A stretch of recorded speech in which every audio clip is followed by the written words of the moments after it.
کوئی سوال ہے؟ یس سوال ہے، کھانا کے بعد کون سی دعا پڑھتے ہیں؟ کھانا کھانے کے بعد کون سی دعا پڑھتے ہیں؟ اللہ اکبر، بہت اچھا سوال کیا ہے.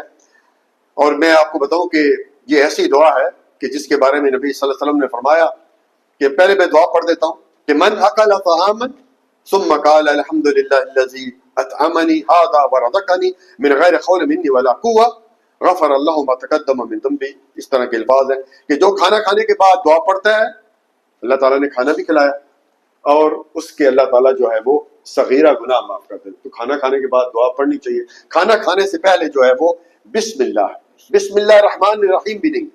دیکھیں ایک بات یاد رکھیں، جب نبی صلی اللہ علیہ وسلم نے جو چیز ہمیں بتائی بس اس پر ہی عمل کرنا ہے، اپنی طرف سے نہیں یار یہ تو بسم اللہ تھوڑا ہے، بسم اللہ الرحمن الرحیم پڑھ لیتا ہوں، نہیں. ابھی ذبح کرتے ہیں بسم اللہ ہے، اللہ اکبر ہے، ٹھیک ہے، اس کی وجہ آدمی کہے نہیں میں پوری سورۃ فاتحہ پڑھ دیتا ہوں، میں قرآن پڑھتا ہوں، نہیں. جتنا آپ صلی اللہ علیہ وسلم نے بتایا وہی کام کرنا ہے. تو بسم اللہ شروع میں، اور جب کھانا کھا چکے تو یہ دعا پڑھیں گے میں نے شروع میں بتائی.